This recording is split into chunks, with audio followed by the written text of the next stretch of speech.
Alrighty, welcome everyone. I'm Teeaboo, and I am here on Monday for Retro Monday OVAdrive. We're gonna watch Iczer 3. Well, it's actually Tatakae Iczer 1 Episode 3, but we've got Iczer 1 in the Iczer Robo with Nagisa, and Iczer 2 in the Iczer Sigma with Sepia, and they are going to fight against each other for the future of all humanity and Earth and mankind and life, and also the weird alien things, the Bottoms, the gold, big gold, and all that glorious jazz. I've talked a lot about the atmosphere and vibe and feel and experience of Iczer. It's been a lot of fun, and here I'm just ready to see it come to some conclusions. We've got Iczer Sigma, which has been built up rather nicely with that one shot of it being sort of bioorganic and weird and creepy, and then it pops into existence in the end of the episode, and we see this big, caped, giant mecha thing with weird orbs floating around it, and I'm down. The introduction of Iczer 2, the pinky reddish haired character, which is the left side of this image, that one with the flowy straight hair, was great. Someone in the comments called it Sergio Leone inspired, and I love it. Like battlefield, middle of a western sort of vibe. Yeah, exactly. Absolutely nails it. Our human governments have thrown multiple billion-dollar aircraft at the alien menace that is the Bedems and all their weird shit. None of that has worked out. It doesn't matter how big the drill on the front of your plane is. It seems like the aliens just shoot it out of the sky. So our only hope for humanity is the teaming up power via the power of Yuri, love, and nipples between Nagisa and Iczer 1 to band together and decide to take up the responsibility of fighting for someone other than yourself, and in this case, fighting for the whole of Earth and humanity as a whole. Iczer 2 wants to destroy stuff. She bad, and she kind of bad. I like Iczer 2's design a lot. I think her whole intro is super hot. Super hot, super cool, and now she and Sepia are going to pilot Iczer Sigma against us to cause much harm and destruction, and as big an evil vengeance as they can possibly get, and I'm in for it. Nagisa has also been brought into the fold. It took a lot. It took putting a lot of innocent people, just a child, but it took putting innocent people in danger in front of her for her to take up the mantle of responsibility of being, this is something only I can do, classic protagonist style, and has done so and has been teleportified into Iczer Robo once more in order to begin the battle. That's basically everything. What do I actually want from this episode? Cool fights. I want cool fights. If there's any interesting stuff on any of the alien shit, I'm into it. I'm still into it. I was into it last episode, and I'm into it this episode. I'm intrigued by, so there's this like sort of semi-reveal. I'm not sure if it's a reveal. It's like, she is the daughter of Big Gold, and therefore your sister, Iczer 1. And so it indicates that Iczer 1 is daughter of Big Gold 2 by whatever property that would be. So are we going to get deeper into the weird family dynamics there? I feel like tiny blonde child who screams at you doesn't seem very motherly, and I don't know if we're going to be able to have much of a discussion about stuff, you know. I think that the conversation goes on between our characters, like between Iczer and fully blanked. Iczer and Nagisa. She's taken on the responsibility, but that's not the end of it. It's going to be a struggle from here on out. This is like a real fight, and it's going to really put you in real danger, and it's going to be crazy. So I'm looking forward to character development and any sort of romantic development between our main Yuri pairing. Something fulfilling, cathartic, and nice as an ending for Iczer 2 and Sepia.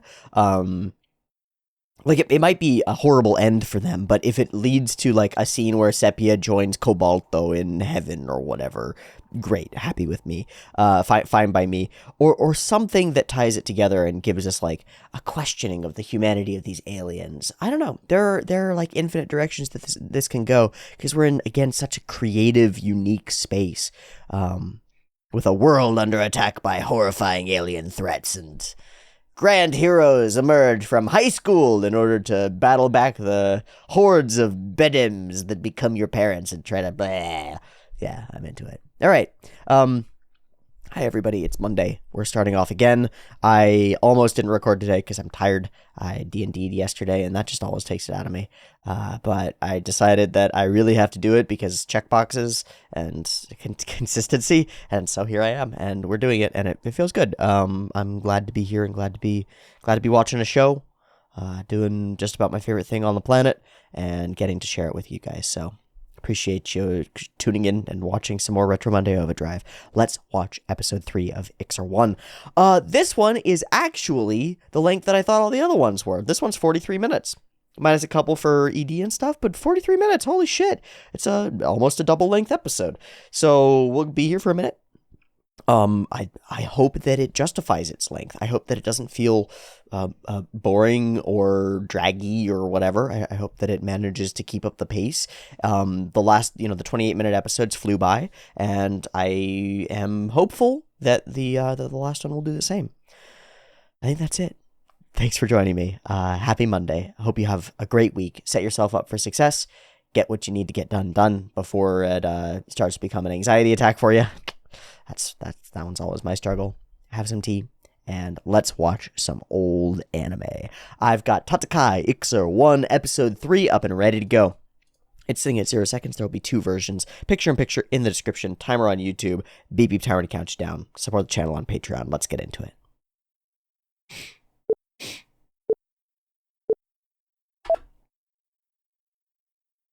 Oh, this is a straight, yep, direct. Bow, bow, bow. Very Gunbuster.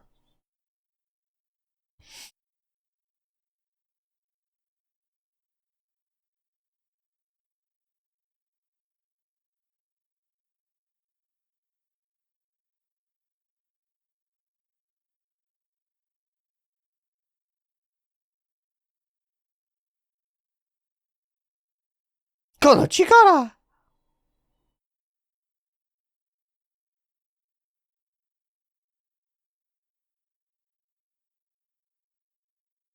That didn't happen at the end of...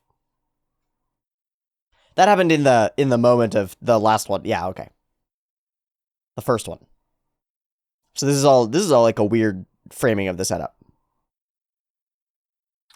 Yeah, her mecha got punched in the face real good. Hmm.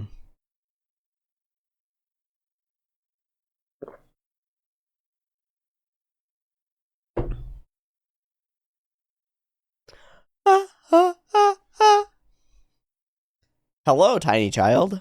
Would you like to have your mom turn into a monster?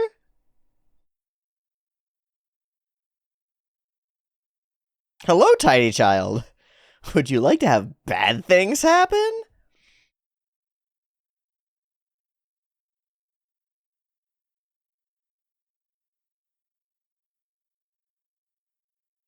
Yeah, Nagisa. Oh, there's the... Anata no imoto. Ha ha ha. Looking so down on you. Oh, the protractor. Yeah.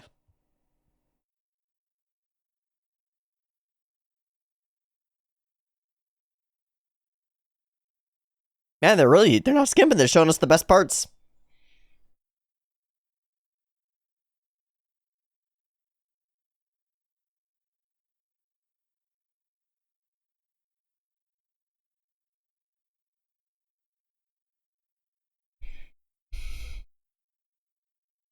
Nah. All right. And here we are. Now you need to. Oh, it teleports in with the same sort of portification.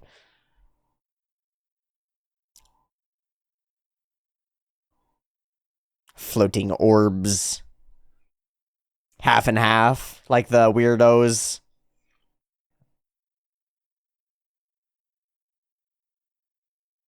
Bullshit. Bullshit, Iczer 2.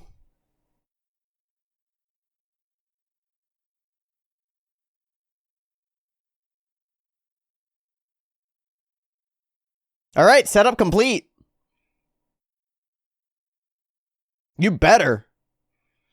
It's not a matter of can, it's a matter of must. And love, I guess love.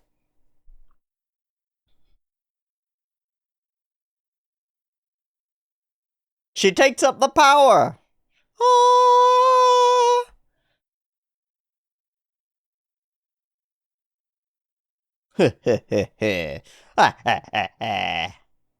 Love it. Love it.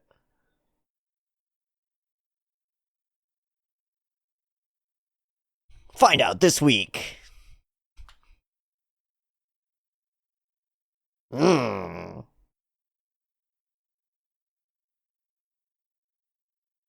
So, what are we gonna do here?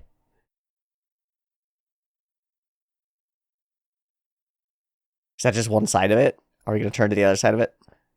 Oh yeah. Oh yeah. Oh yeah. Evocative. Oh my god. Oh, it's so interesting. What the fuck are the lines on the walls and stuff? Where are we? What am I looking at? Who are you?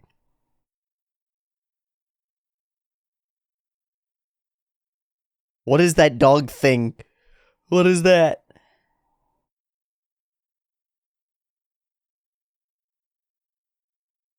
Our sleeping daughters? Oh. Oh. Yeah, we ready to take over a planet. Oh my god. But you are not Big Gold. Who are you? It's not permitted.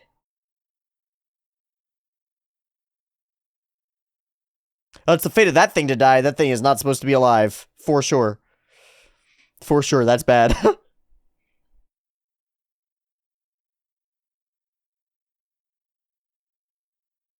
A powerful energy has surrounded the ship. What? We've been attacked by the glowing cloud. Why?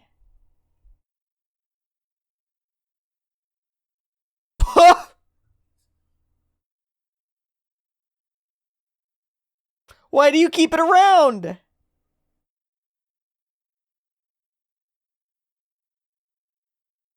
Hi, Big Gold?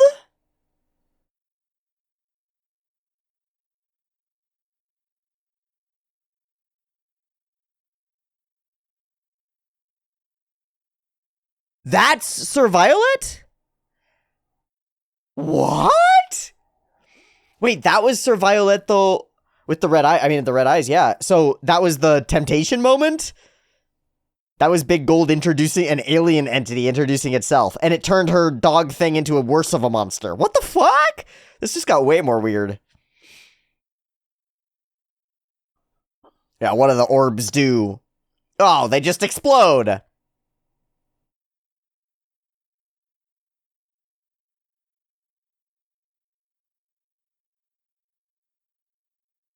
I can't. There's orbs exploding. Oh, layering them over each other. Blast outward. Oh. Yeah.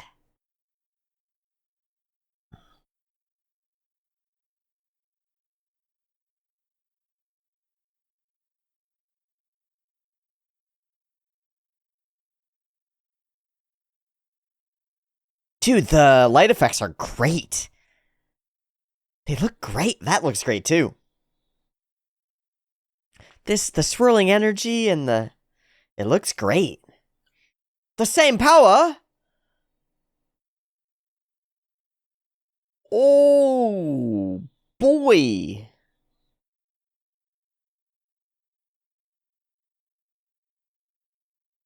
My alter ego. Iczer 1. Iczer Robo. It is bleeding. That's very Ava.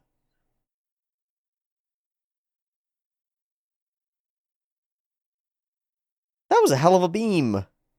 From the sky. That's not good. Just warp the cape away. Ha ha ha ha.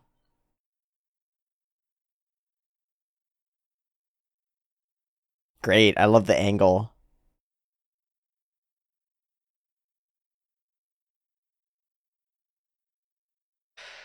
No. Even the pose of the mecha with the hands curled in like that is kind of cool. Big Obari. Big Obari punch. Lovely. Oh, that's glorious. Kinky. That's the point, of course.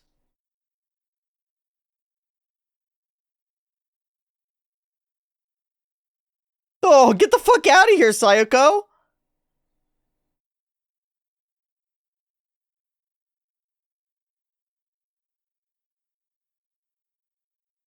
Are we gonna use... Uh-oh.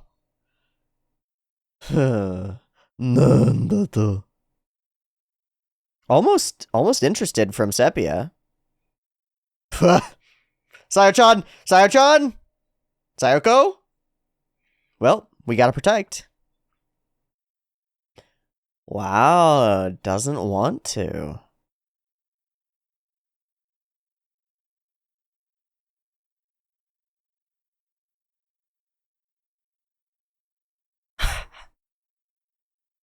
Are we gonna get a reveal of a... Oh my god. We just completely were unable to save her at all.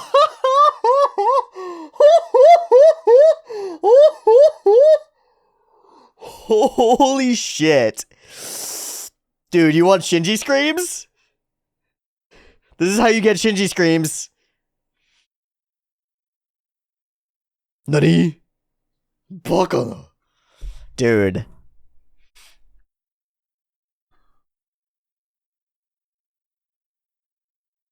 Oops. Wow. That looks great. She's going Super Saiyan. New type powers activate. The little lightings. Wow. Dude. Not in it. So it's not Sir Violet, though. It's Big Gold. Yeah, what is this power, Nagisa?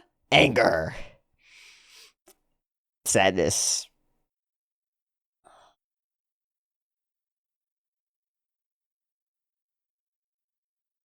That's the same rear back and blast as Iczer 2 used before. Wow. What? Oh, there we go. That'll do it. That was what I was looking for from Sepia. Oh, the angle is so cool.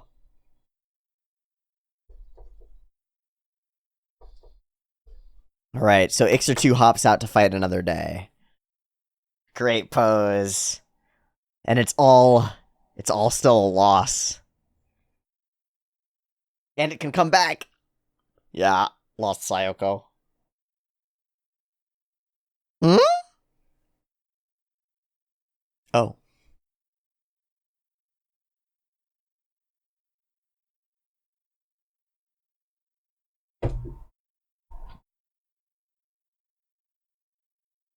Yeah, I just needed to pretend that she was dead in order to awaken your greater power. Hey, tiny child is alive. Plenty of time to get turned into weird goop monsters. Plenty of time. Don't worry, don't worry.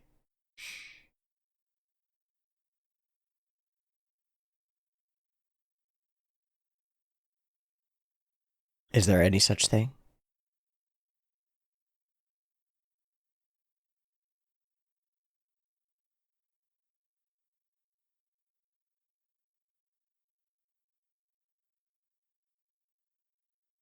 Not against the Cthulhu, but against Big Gold. What the fuck is Big Gold, by the way? Weird space entity that just... What the fuck?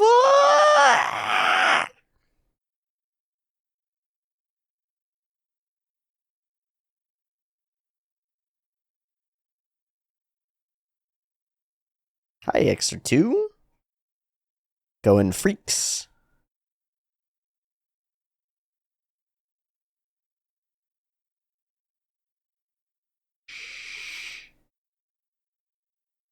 You left. Oh, her emotions got in the way. Ah. What does she have that Sepia doesn't have? Oh, we get a jealousy thing. Oh, I'm sorry, who?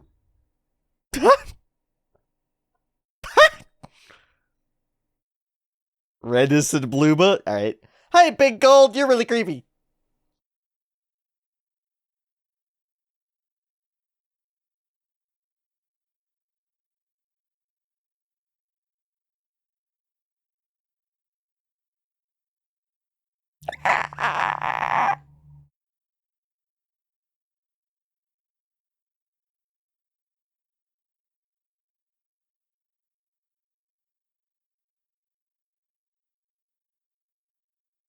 Oh.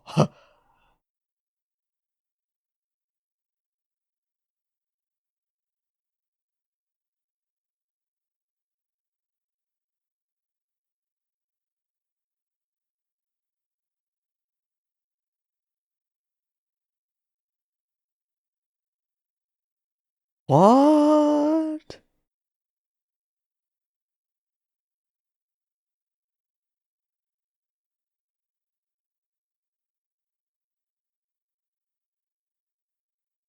What? What? This is in the past. This is when Iczer escaped. Zap. Entrapped by Big Gold, though.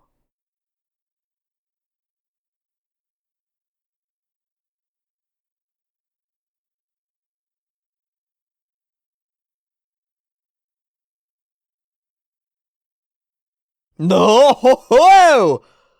Oh, we're gonna do it direct! Alright. Super creepy. We get to fight the evil baby. Yeah!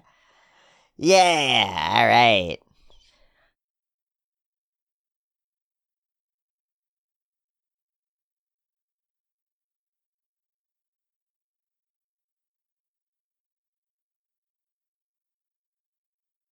Honestly, we should keep Sour around to put her life in danger so that you get stronger. Yeah.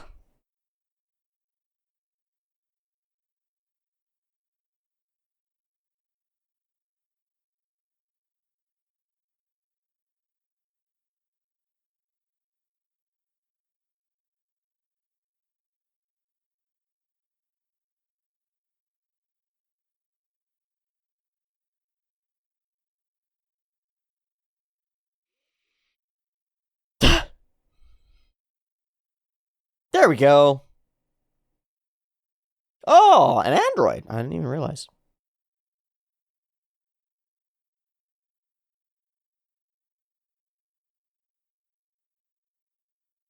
Okay.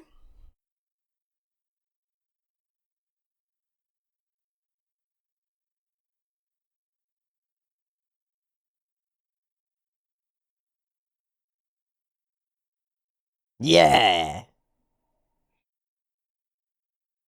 Ha. Down.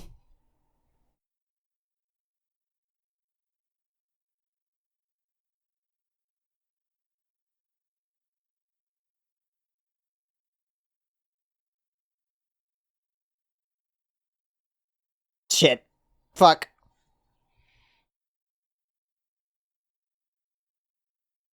Oh. Ugh. Stealing her. Whoa, a darkness. Oh, that was cool. Okay, we got a capture. That's bad. No.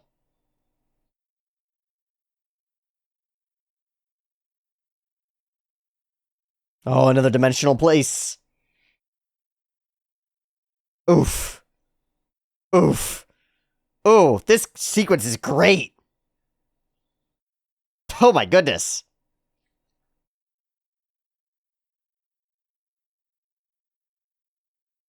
You gotta overcome that pain.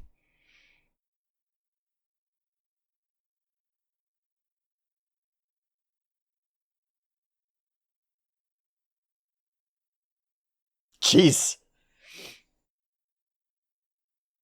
There it is. Ow. Let's go, Iczer.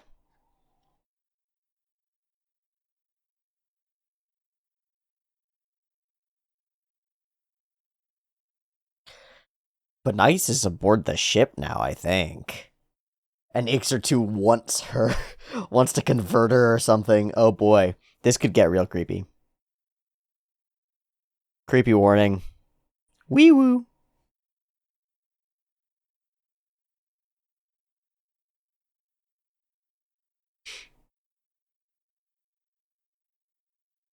Mmm.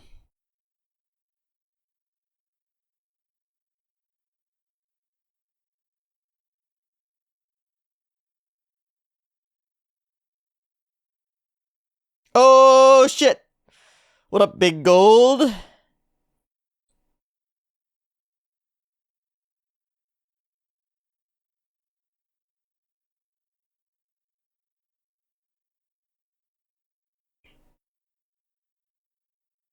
Why did Sepia lose? Yeah. Hmm. Get the fuck out of my house! Wow, wow, wow, wow, wow. Okay.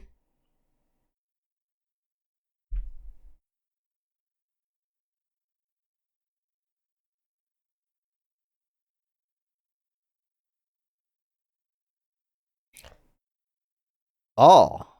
That whole thing that we saw before, that's... Oh.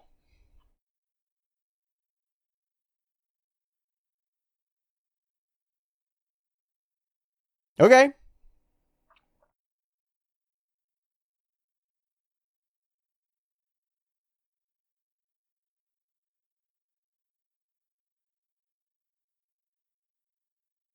I don't understand it all, but okay.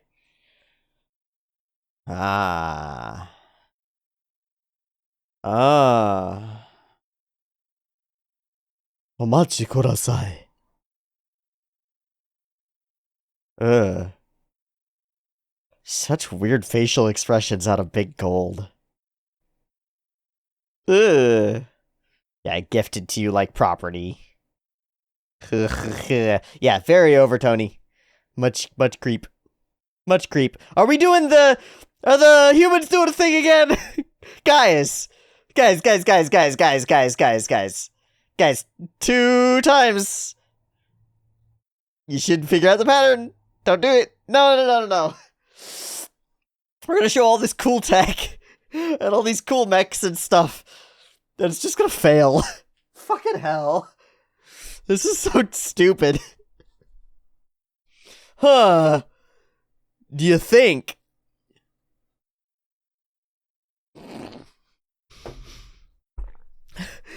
another strong-faced character. Send the Fuji 3. Send the Fuji 3, guys. We do. Oh, shit. We did number 1 and 2. We got a bigger one. It's bigger. So stupid. Such a great opportunity to do all this cool, like, mechanical animation and all this mech design and stuff. And it's just gonna get exploded instantly. God, if this thing actually does anything, I'm gonna be so surprised. Alright, guys. $14.6 trillion of military funding.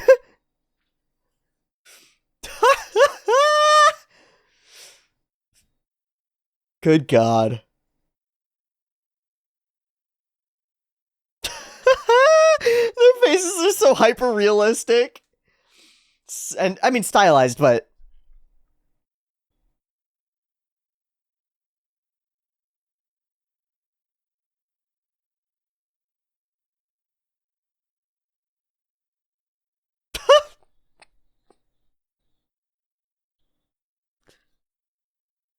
their ship flew for a total of 5 seconds.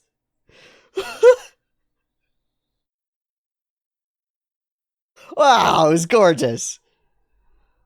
Gorgeous explosion. Thank you so much. The wisps are amazing looking. Wow. So creepy.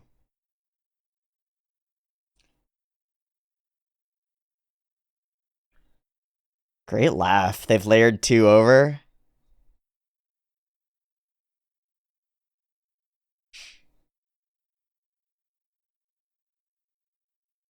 Why, though? Good, good, good. Creepy. How peaceful. Oh.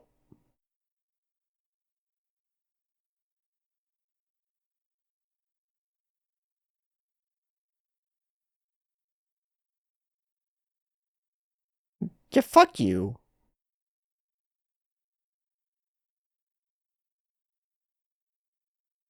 Her footsteps have little electronic sounds to them. Oof. Oof. As father and son?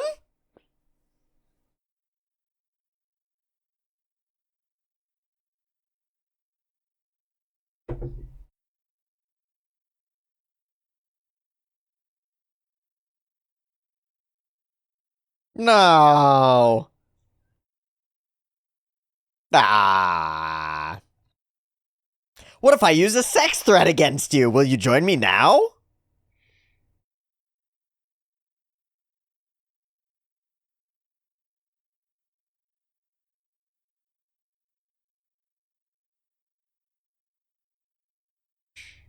I'd rather it didn't. This doesn't convince me to like you. Good answer.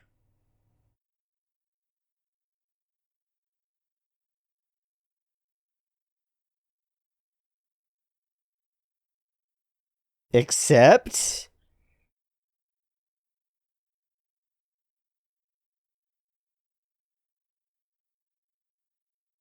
Hmm. Calling out. Iczer 1! Just been face down planking in the dirt for a while. Whoa. Oh, this is the dimensional space falling apart, isn't it? Shoo! Shikow! Oh, wow. In the same form it was before. Destroyed. Zap. Wow, okay. Let's go, Android Iczer 1. Ow, my robot hurts.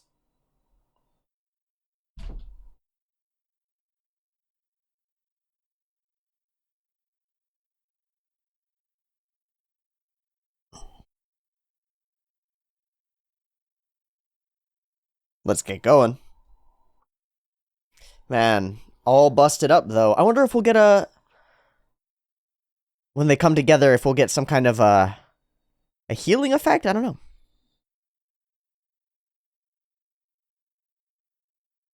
That was cool. The setup and timing of those shots was great. That was gorgeous.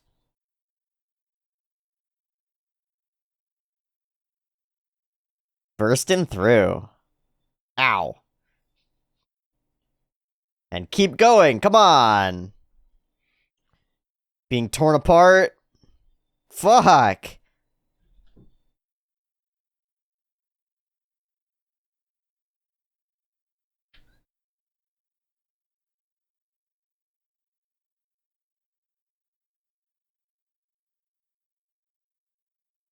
Wow! Wow!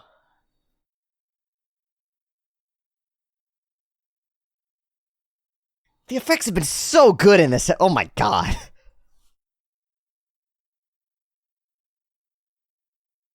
They've been so good.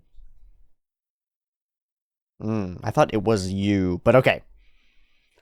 Let's go.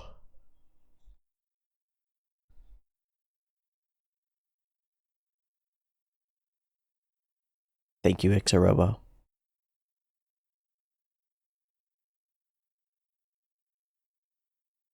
Super helpful to be able to teleport everywhere. Oh, monsters! Oh, and the blue. It's a lot of Bedims. And Bluba. Oh, they move super well. They move like the Oboro. Oh, out of power. Still so snappy in its movements. I love it. Yeah, you're right at the end of your rope. What are you gonna do? Oh, Iczer 2 to gloat.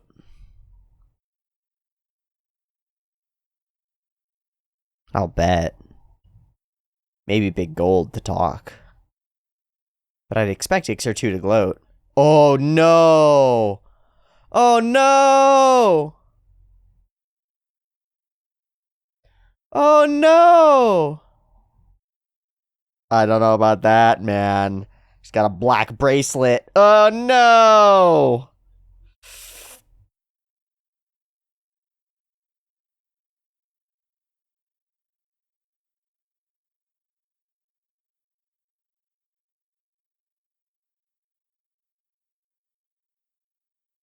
Ha ha ha ha ha ha.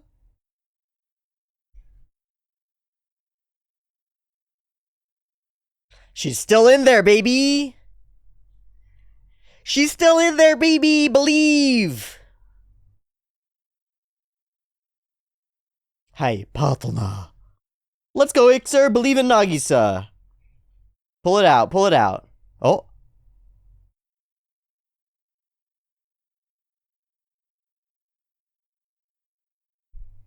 Please kill me? Yeah. I love you so much. I'll sacrifice myself. No, you gotta get the bracelet is the setup. Yeah. The bracelet is the setup. Ha ha ha. Oh, this is so tense.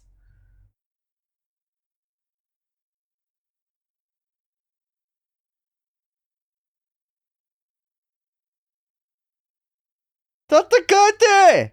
Iczer won! Wow, she shot her. And not in the bracelet. Take the bracelet off her. Oh, her eyes are back.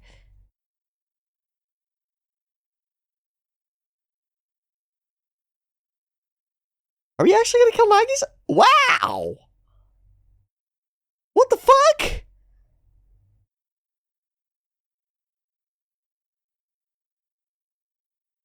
Wow. What? Yo, grab that soul and shove it back in the body. Oof. Full power. Oh, shit.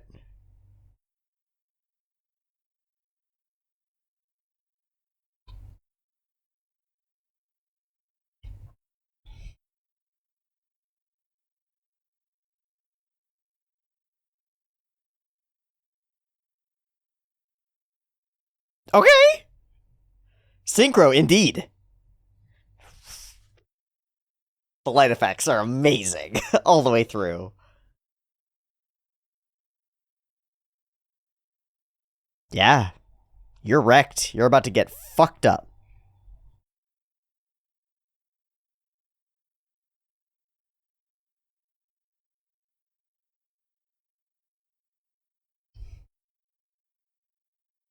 No, you won't.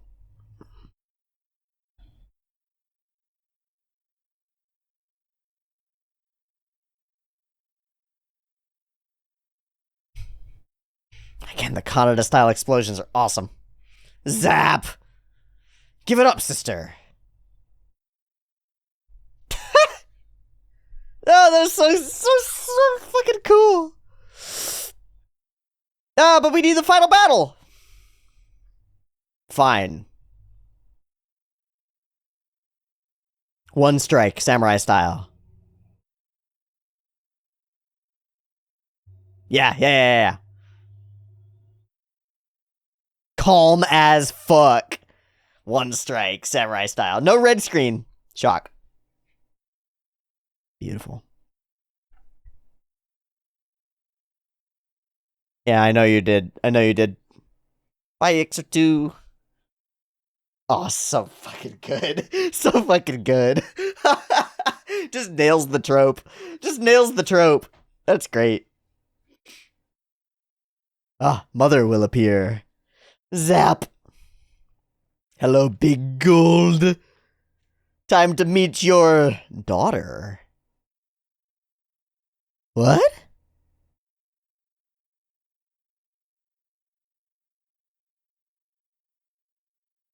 Well, because you're a robot.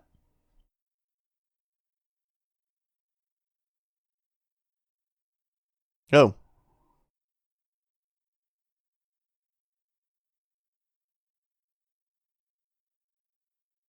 Sure, yeah. Get creepy on me. What is Big Gold really? God, that was cool. Just an orb of fusion?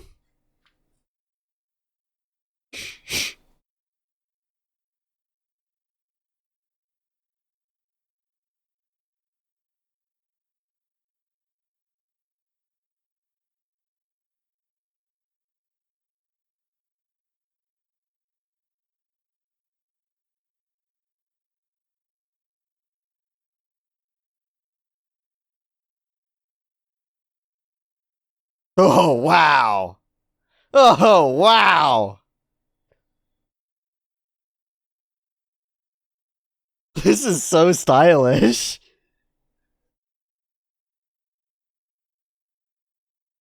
Ooh, wow. Literally each one of those was completely different. That's the craziest thing. That's so insane.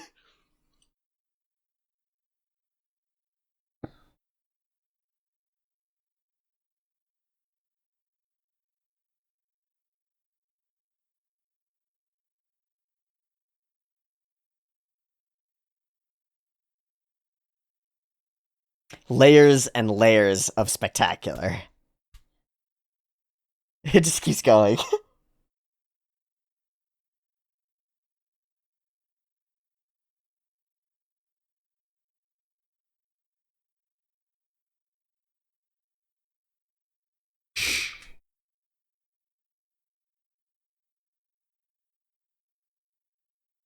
Zap boom? And all the Cthulhu Wolf explode inside that ship too. And the whole species dies. See ya, Big Gold. Correct. So do we have any sort of a healing, rebirth of Nagisa, or is that a lost cause?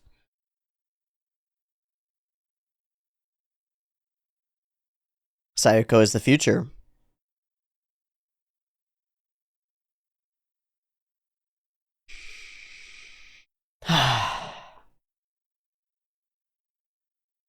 Seems like there's a chunk missing.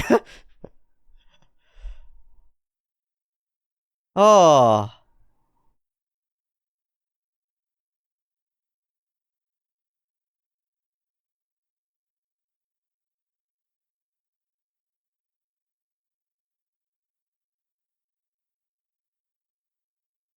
Huh. Instead of being weird tentacle aliens. Didn't they just explode? No? Okay.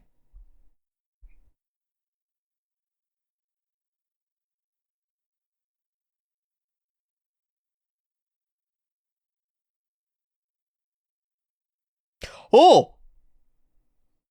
You just gonna cast Wish? Oh, okay. Yeah, Iczer 1 is just gonna cast Wish. Hey, I wish everything was back to normal. Blah.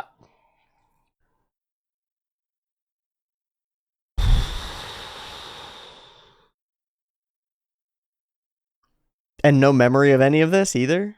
Just a wistful, nostalgic sensation? Are we gonna be there with parents? Do the same morning sequence again? That would be the move. Nagisa, wake up. Uh.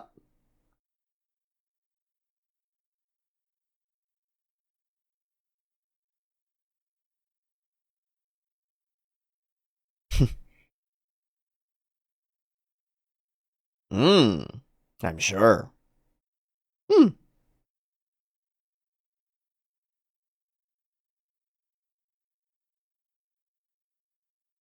Monsters. Finally, Nagisa's gone. We can be totally monsters. Oh, it's Sayo! Oh, and they don't even know? Yeah. Alright. Okay. Hey, a weirdo. She's sitting there watching and loving from the sidelines. Hey, a weirdo! Wow. I didn't know I was into that. Nagi says, new fetish is revealed. Yeah, this is cute.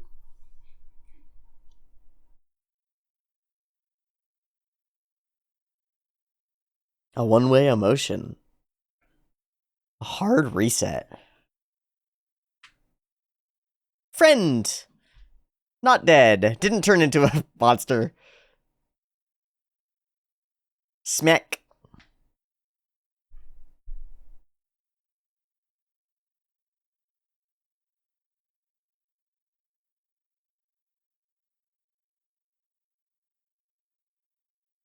Tatakae! Iczer won!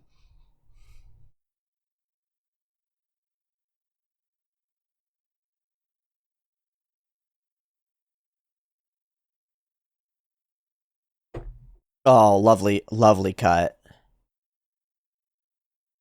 All the sparkle bits are amazing. Okay, I'm pretty sure that thing fucking exploded, right? Like we watched it explode. Okay. Well.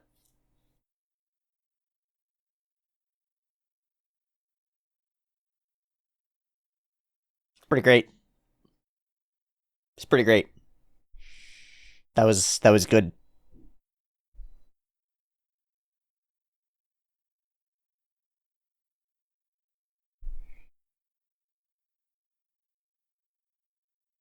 Yeah, that's got to be full fiend.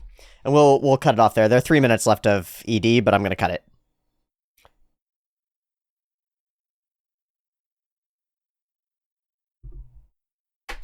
Boom. I'm just gonna let the credit roll happen. There goes the credit roll.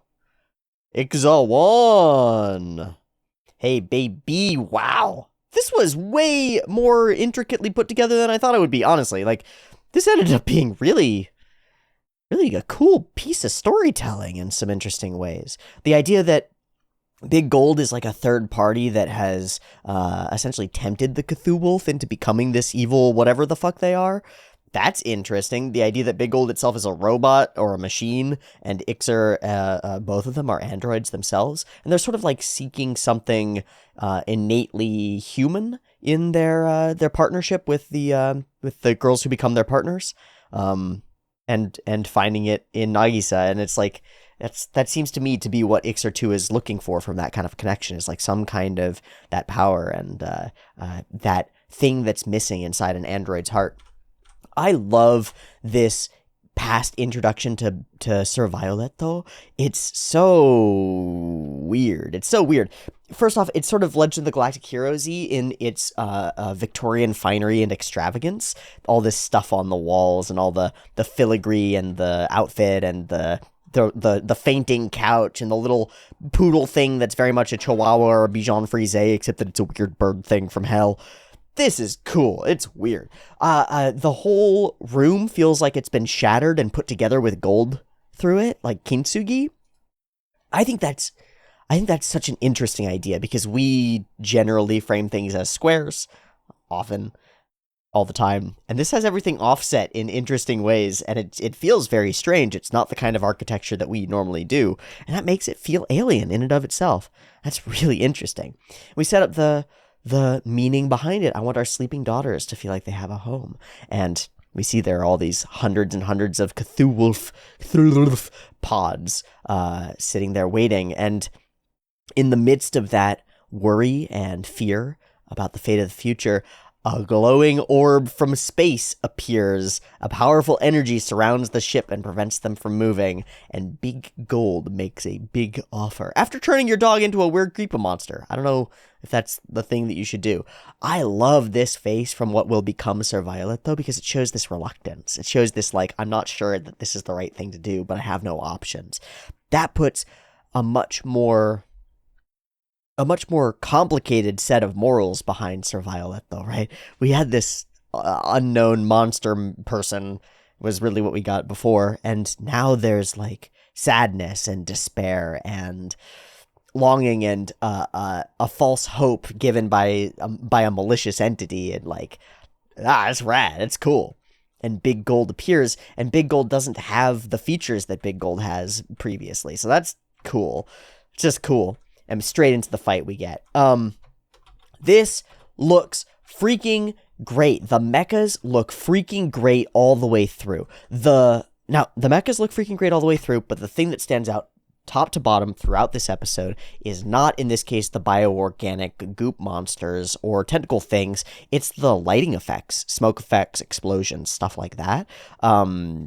Effects animation. And not just effects animation in like things that are unexpected or like things that are added in or layered in afterward, but just effects animation, stuff exploding, stuff falling apart, laser beams, large scale things moving, the zappy light stuff as stuff teleports in or teleports out, the big explosion of beams at the end that goes, it's like a 30-second sequence when everything explodes after Big Gold gets destroyed,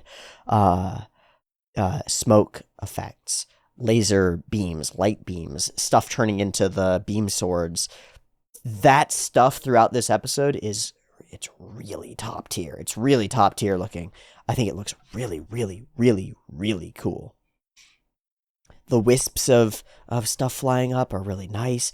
And then, bam, they start exploding. And these explosions first in the background are so painterly and gorgeous. They almost look like the explosions in Wings of Honiamis. Almost Ano-E.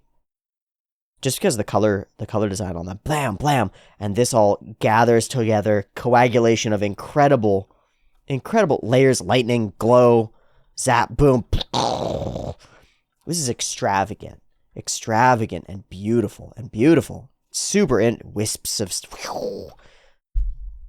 it's some of the coolest of that kind of stuff that I have seen, period, full stop. Ching!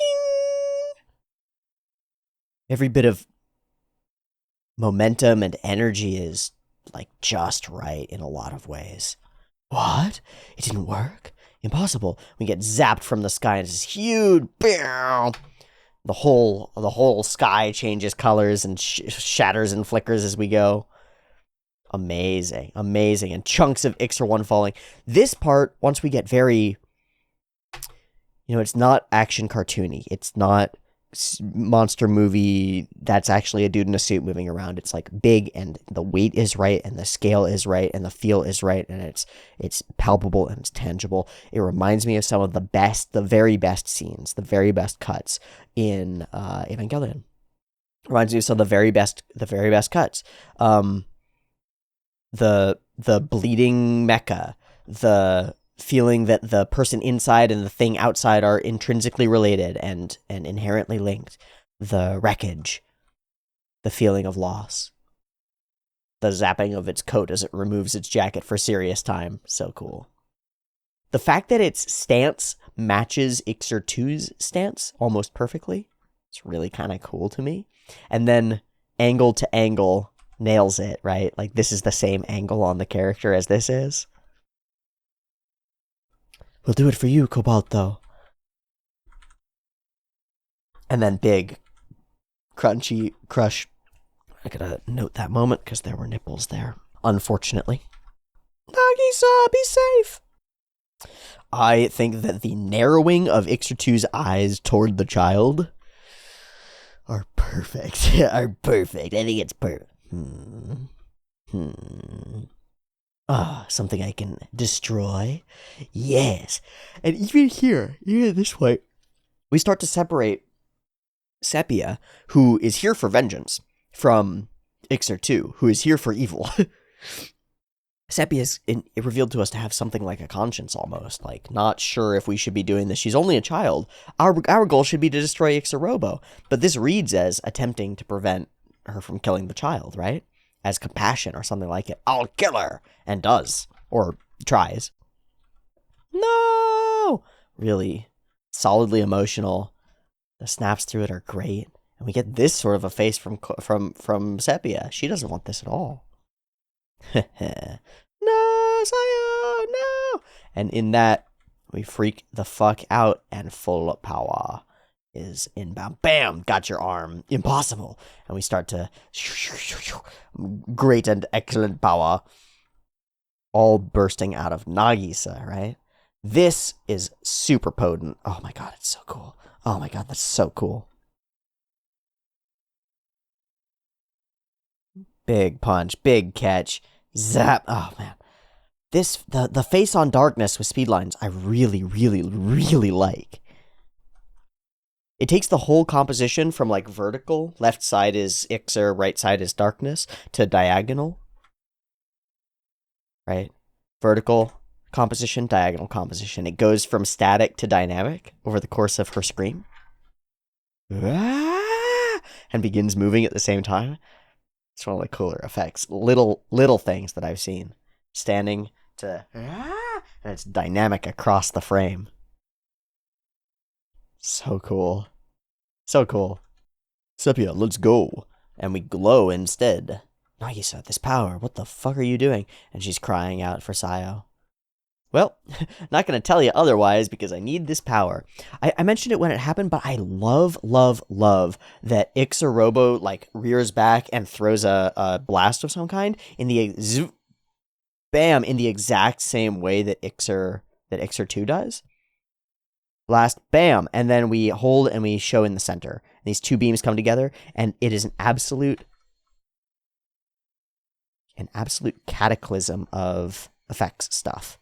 A lot of Kaneda style effect stuff, but I just want to see it. I want to hold it. I want to go frame by frame through this because the number of impact frames that appear, and they're all super different. It's almost too much. But I think that's the point. So I'm a fan.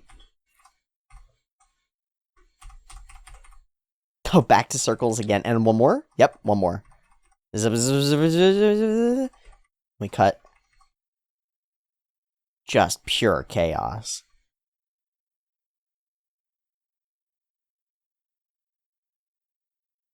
A full color swap. Sepia. Iczer 2. Sepia can't do it. Boom. And one more blast to take you down. Once more, I love how dynamically angled this is. This scene, I really like the framing of that.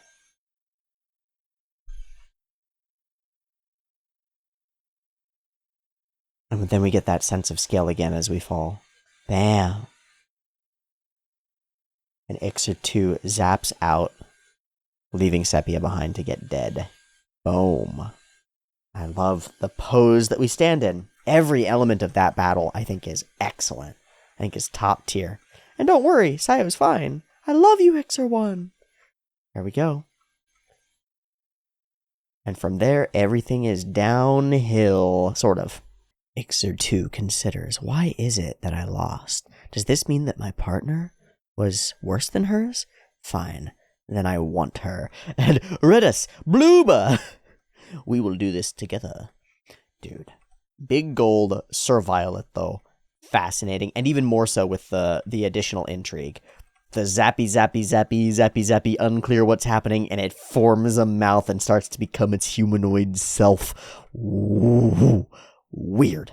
Weird as shit. And we show all the machinery. Unclear what it is. Unclear what... This whole, I will grant your wish. No! Unclear what any of this... I never wished it. Never wished for what? No! What are you wishing for? Unclear. But this is deep in the past, and this is when Iczer 1 escapes? I don't know. My mother, Sir Violetto, I don't understand humans.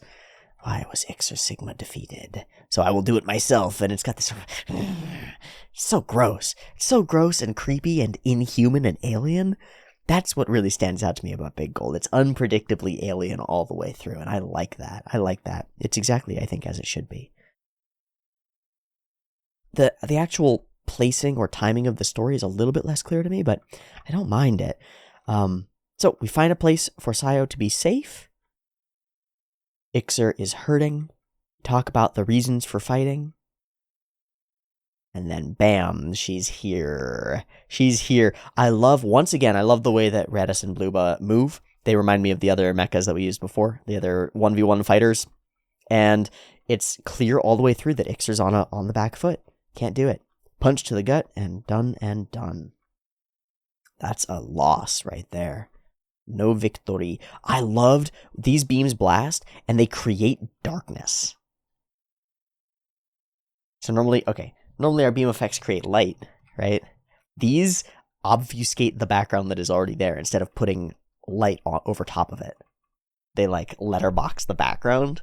It's a super unique feeling. It doesn't do anything specifically different here, but I guess like a ray that teleports you somewhere else might feel like that, right? Because it's illuminating the space around you. Something weird like that could be really cool. Zap, boom, and they take off. No! And you still have to fight Redis. And she gets absolutely wrecked. This sequence of bashing Iczer 1 backward with the bam, bam, bam, bam, bam, I felt like had really good timing to it. Like, it was well choreographed, and then poof, poof, poof, poof, like a boxing match sequence. Really great, snappy timing to it. Ready? Ow. And then bam, bam, bam, bam. Boom, boom. Super, super snappy. It moves through the motions in a really interesting way. I like it. She gathers it together and stabs him in the eyes. Okay. Kinky. Gonna threaten you. Gonna zap you. She gets all zapped all over, and I'm not sure what that is. It's like Big Gold sensing her or something. It's creepy. Why is she so different? What is so powerful here? It's unclear. And Big Gold tells us that I am a machine, and that doesn't really tell us that much, but that's okay. Why? It's so cool looking. Even the dude, the admirable guy who's in charge, his face is so evocative and so like angular, and there are so many layers of detail and shadow across these characters. It's weird. It's really strange that we put all this information and detail into the people who get exploded. But we do, and they get exploded. This guy stands out to me because that looks like somebody tracing over a photo, right? Making it as perfectly realistic as possible. And that is really interesting to me because I'm reading a book right now. Understanding Comics by Scott McCloud. This was recommended to me by somebody in the thing. And the portion that I just read in McCloud's text has to do largely about realism, so like using iconography, a face like that, versus a realist expression of backgrounds like this, or a realist drawing of a face like this.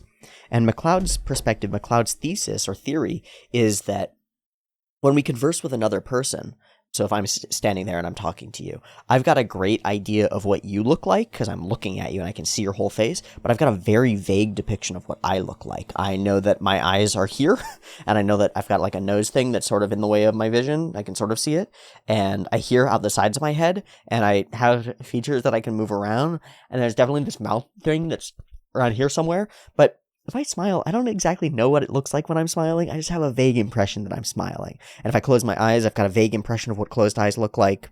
And I open them, and I've got a vague impression of what my eyes might look like to someone else. But the wealth of micro expressions that I'm putting off, those don't come through. The detail of my face, I don't see at all times. Now, in this case, I'm looking directly at myself. I can see myself right now. And so I do see all of my expressions. And so I've got a very good picture of what I look like while I'm standing here and talking to you. But if we were just face-to-face having a conversation, that would disappear, and I'd have only the memory of that depiction, the memory of myself in a mirror, the memory of my features, and that's quite fuzzy, but my depiction of you would be very good. What Scott McCloud says is that wires our brain in a particular way, and it wires us thus. When I look at an image and I see a detailed depiction of a person, I think other person. When I look at an image and I see a not very detailed depiction of a person, I think that's me. Because my image of myself when I'm speaking to others is always vague. And so when I see a vague image, that's closer as a representation to the image that I have of myself. The depiction of someone else, if that's very detailed, makes them otherized to us. So this is super cool to have read because it makes me look back on Oyasumi Punpun, and Punpun's a story where our main character is continuously oscillating between a very stylized iconographic little bird creature, and sometimes a lot of the other things in the world are iconographied as well, but a lot of them are very highly detailed And that produces a distinct sense that they are other from you, separate from you, not something to be related to, not something to be empathized with or understood, but something to look at and observe and objectify from the outside. Snaps into realism. It snaps into correctness to me. It makes perfect sense. So this is very interesting because Nagisa is very stylized, Iczer is very stylized, and we get this connection with them. Sayo is very stylized. We get this connection with them. They're simple character designs, anime style. This is like not really photorealistic because it's not super detailed, but comparatively it's mega detailed, mega realistic, and it actually creates distance between us and it. This isn't what I would theorize. This isn't what I would expect. I would expect, and I think a lot of us think this way, more detail, more information, good. It'll show me more about the character. It'll show me more about them. And if I know more about them, I'll empathize with them better. It's the opposite. If I know less about them, I'll empathize with them better because I'll project onto them more. If I know more about them, I have less room to project, and so I'll empathize less. They're separate from me. And so my theory is that all these hyper detailed faces and realistic characters are all thus because they're about to get exploded and I'm not meant to actually relate to them. I'm sort of supposed to laugh at this. It's sort of silly. Like, they're intentionally otherized from me, intentionally separated from me. The depictions of these characters, of these humans, makes them, I don't empathize with them. And so it doesn't hurt me too much when they all get exploded, and I'm not too invested in their whole circumstance. I'm more invested in a lot of ways in the cool mechanical stuff around them, because that stuff being realistic is real to the way that I feel the world. It's interesting. I think there are some issues with the way of thinking that McCloud presents, because there are issues with it if you try to extend it beyond what he actually says. So I think that when it comes to internal comprehension, there's something different. So maybe in a visual language, that might be the case. I might be harder to empathize with somebody who's more detailed in their depiction in a visual sense. But on an internal sense, if I have a detailed depiction of someone's inner world, that's closer to my own understanding of myself because I've got a detailed depiction of my own inner world. False though it may be, wrong though it may be, often our depictions of ourselves are wrong. My view of myself from inside is very detailed, and my view of others from inside is not very detailed. So if I have a detailed set of motivations and an understanding of background and history and culture and things like that of other people, then that will probably lead to more empathy with them as opposed to less. Whereas if I were to make the false assumption, like the false extension of McCloud's thesis, it would be like, well, in the visual arts, less information leads to more empathization, so maybe we shouldn't learn about other cultures and stuff because doing so will lead to less empathizing. But that's not the case because there's a distinction between the visual world and the internal world, right? And so understanding the internal world of a human being and where they come from and what they've been up against and all those things, those will increase empathy, usually, I theorize, but a visual depiction will distance and otherize them from us. It's pretty interesting. It's a cool idea. Okay, big gold, zappity zippity zippity zap, boom, get blasted. Absolutely blasted up. Giant explosions. I mean, it's great looking. The way that the lightning tracks across this ship and turns it into a bubbling mess of exploded mechanical stuff. The incredible, look at that. Look at that. That's great. And big gold with, I really like these like fish hook flares of fire or light or energy coming up off of big gold. I really like that. I think it's cool looking. And the laughter is very cool. It's like layered over with a couple of different laughs. Yeah, very good. I love it. Creepy monsters. Even this is kind of fun. Just get the spooky reveal. But we knew it was a weird, creepy monster. Spooky reveal. Light, shadow, darkness. Kawajiri? Not Kawajiri. Have you decided? Are you going to join the side of evil yet? No. What if I goop you with tentacles? No. Fine, then I'll kill you, Nagisa. And she fully goes for it. We call out to Iczer 1, and I think this scene is gorgeous. The broken mecha, indicating our hero's state of being, the immensely swirling stars up above, the zaps of teleportation light, and suddenly, I'm coming, Nagisa! I'm coming for you! The soundtrack in this portion I remember being really cool.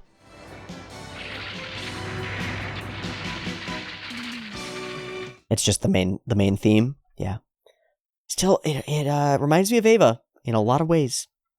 In a lot of ways. Nagisa is calling me. The way that these blasters in the back turn on, how long a time we spend getting them geared up, and then we zoom in for a close-up as they whoosh, and we almost slow-mo it, like a slow-mo of rocket engines, or the space shuttle's engines taking off.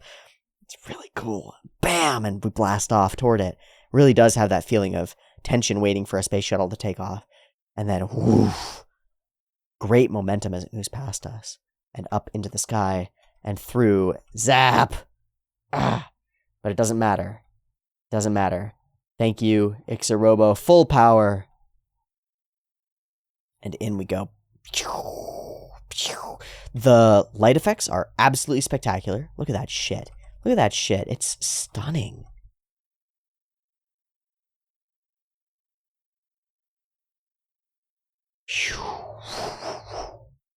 Stunning. And each time the choice of accent light, like the green that we get here, the choice of accent light is amazing. The explosions are just gorgeous. Continuously. Blast down and in. I actually want to see some of those shapes that get created by the light of the... It's all at once. Super multicolored all on ones. Significantly on ones, at least.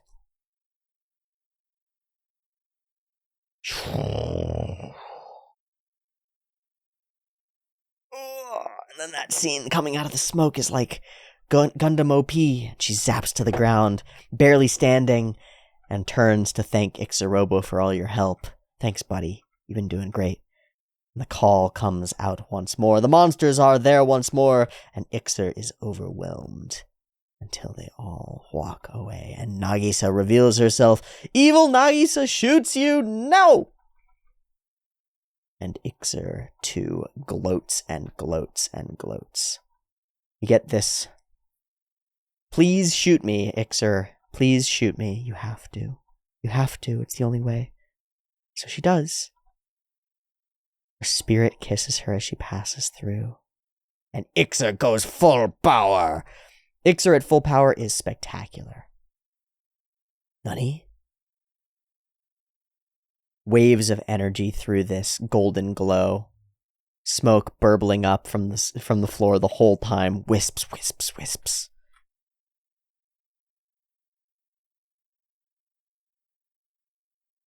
Is this? If you know, then there's no need to fight. Is there, Iczer 2? No, there is a need to fight. Because this is what I am, she says. I will beat you, sister Iczer 1. This was my purpose. I am Iczer 2! And so we go for a single laser beam sword blast fight, samurai style. Perfect one strike. Perfect scene over the shoulder fall. I wish I could have had a partner. Bam! Perfect over the shoulder fall. Absolutely doing justice to the grand tradition of samurai fights. And a final battle versus the incredible ethereal orb of glowing hell that turns into the giant animation only. Only in animation can you do something like this, where it's just the full screen becoming the face of the thing and it's screaming at you. The whole thing shifting and moving and screaming. Bubbling and moving. And an orb of great glowing power. Iczer explodes into 4 different colored impact frames. Blasts a giant hole through Big Gold and saves the day. Damn you, Iczer 1! And then we get an absolutely spectacular, once more climactic explosion sequence. Each one of these, the way that it like burbles before the beam flies out, is completely different. Each one of them is totally different. A totally different set of like little orbs and balls and shapes and spheres and circles and crescent moons and stuff. Zip, zip, zip, zip, zip, zip. This is a lot. This is a lot to animate, and it ends up looking really cool. It ends up looking really cool. Like, DBZ is jealous of the power evoked in this scene, blasted into space. Off into the nowhere, into the beyond, and returned to a beautiful, normal world that only Iczer remembers. And Nagisa lives on, without memory of their love, and Iczer and the rest of the Cthulhu Wolf leave. Leaving Earth to be once more a peaceful place, with an unfortunate dearth of hot Yuri aliens fighting and creating amazing laser beam battles and stuff. Hey, you know what I can say right now? I really enjoyed Iczer 1 all the way through. This is one of my favorite OVAs that I've seen recently. Even not recently, for a while, for a long time. This is one of my favorites that I've seen. From the crazy body horror to the fun storytelling and cool reveals, the weird alien shit that I've been on about for a couple of weeks now, honestly, to a really fun climactic set of battle sequences, chock full of gorgeous animation, and honestly, interesting turns that I didn't expect. I found it compelling all the way through.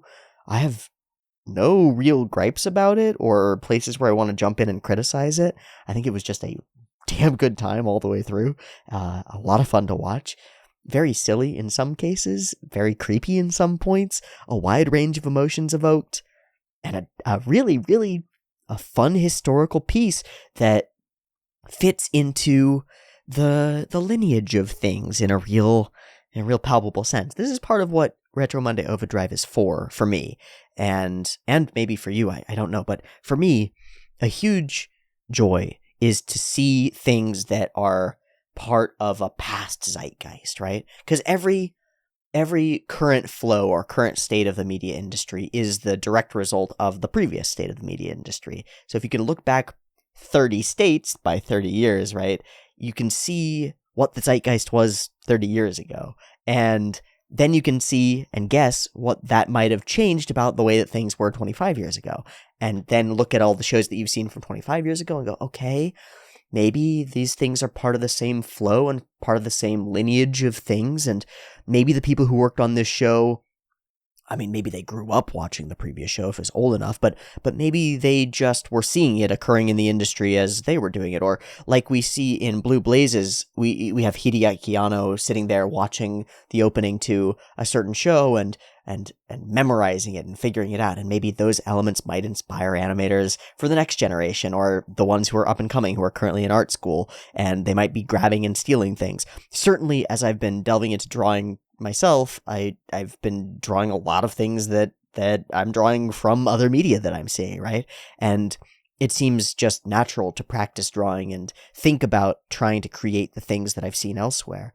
And so when we look at a piece of media like this that was influential and potent from many years ago, it's got roots, it's ancestry, it's history, it's a piece of history, really. It's a piece of what has inspired others. And so by seeing it and understanding it, we come to a better understanding of what comes after it in a very real sense. Like, there are dozens of narratives that either intentionally or unintentionally, and maybe hundreds that are inspired by 2 degrees of separation, but dozens at least that are inspired by 1 degree of separation by something like Iczer 1.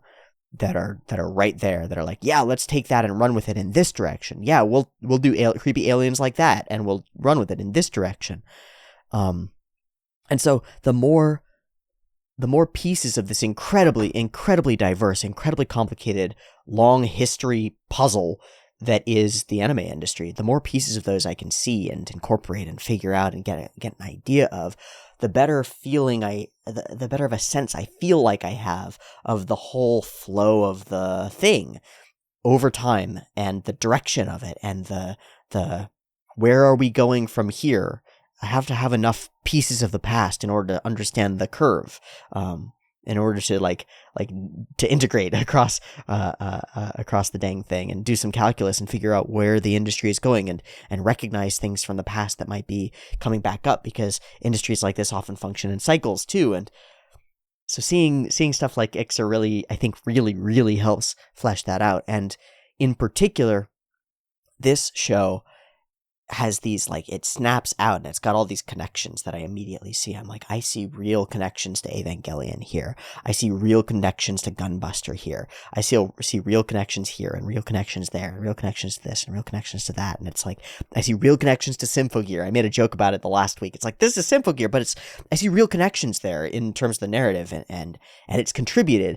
Even if no individual who worked on Symphogear ever saw Iczer 1, still, to some extent, Symphogear is a result of shows like it, right? Of things that have been experimented upon in the past before. Every story, pieces of it in different arrangements have been told before. And so the story that is Symphogear has a lot that it owes to stories like like Iczer. It's all one growing, evolving tradition. And going back and evaluating and looking at and experiencing some of the older pieces of the tradition helps put the modern pieces in context. And I think that's really valuable, because otherwise there's a real question of, like, how did we get here and why are the things the way that they are? They seem so strange. Why are all these tropes the way that they are? Why do we expect the things that we expect out of media? Why does that scene play out in the way that that scene plays out? And why do I feel like that's correct? That's a weird question, and a lot of the answers to it come from the past. So I'm incredibly grateful to have this opportunity to look back at the past, and to share it with all of you is glorious, is just wonderful. So I hope you've enjoyed it too, and I hope to catch you next week when we watch something new and old on Retro Monday OVAdrive. See you there. Peace.